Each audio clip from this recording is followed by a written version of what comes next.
중에 제일 많이 물어보시는 게 필러 맞으면 중독되는 거 아니에요? 내성 생기는 거 아니에요? 라는 질문을 진짜 많이 물어보거든요.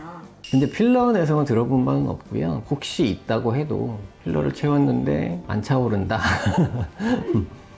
네, 상상하기 어렵지만 뭐 그럴 수는 있겠네요. 근데 뭐 그게 뭐 큰 문제가 되지 않을 것 같고요.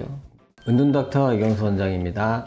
요즘 필러를 진짜 많이 맞으러 오시잖아요. 자연스럽게 맞았다는 사람들은 원장님 보시기에 뭔가 좀 다른 점이 있을까요?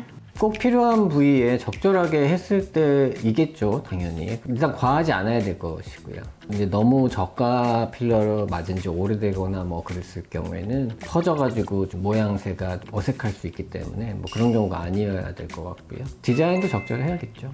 그러면 어떤 부위가 이거 맞았네? 이런 생각 드시는 부위가 있나요?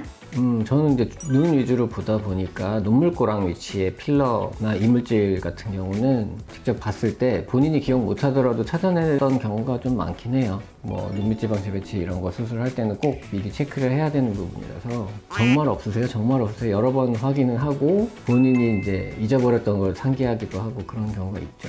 그러면 남아있으면 수술을 못 하나요? 이식지방이 있거나 야매주사, 뭐 이물질 같은 거 있을 경우에 그걸 제거하지 않았을 때 모양에 영향을 미치는 경우가 있어요. 수술 자체는 가능은 한데 만약에 그게 녹일 수 없는 재질이라면 뭐 이식지방 같은 경우에는 수술적인 제거를 해야 되기 때문에 뭐 이물질 제거를 추가해서 진행을 하는 경우도 있고요. 모양에 영향을 미치니까 제거를 하겠죠. 상담 중에 제일 많이 물어보시는 게 필러 맞으면 중독되는 거 아니에요? 내성 생기는 거 아니에요? 라는 질문을 진짜 많이 물어보거든요.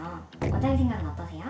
필러 내성은 뭐 들어보진 못했네요. 네. 치료의 영역에서 내성 같은 경우는 그 약물을 사용했는데 그 약물의 효능이 발휘되지 않을 때 그게 내성인 거잖아요. 근데 이제 흔하게 이 미용 영역에서 이제 보톡스 내성을 언급을 한단 말이죠. 보톡스 내성이 생겼을 때 건강에 이상이 생기느냐? 뭐 그렇진 않겠죠. 뭐 보톡스의 효과가 적거나 없을 것이기 때문에 뭐 남은 여생을 건강하게 살아가는 데는 진짜 없을 거란 말이죠. 근데 필러 내성은 들어본 바는 없고요. 혹시 있다고 해도 필러를 채웠는데 안 차오른다.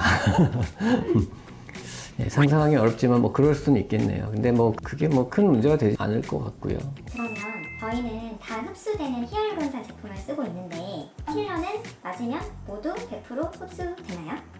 뭐 재질상으로는 그렇긴 한데 보통 설명할 때 뭐 2년 갑니다, 뭐 1년 반 갑니다 라고 설명은 많이들 하지만 사실 실제로 그 시기가 됐을 때 그 부위에 필러는 대부분 꽤 많이 남아 있습니다. 특히 뭐 눈물꼬랑 같은 경우는 한 10년 이상 지나도 거의 그대로 있는 경우 많이 봤고요. 그러니까 사람들이 기억을 못하고 잊어버리고 맞은지도 모르는 경우가 많긴 해요. 근데 뭐 부위별로 좀 다를 수는 있을 것 같지만 0이 되진 않는다. 우리가 흔하게 생각하는 그 기간 뒤에. 그럼 원장님께서 생각하시기에 필러는 어느 정도 주기로 맞는 게 적당하다고 생각하세요?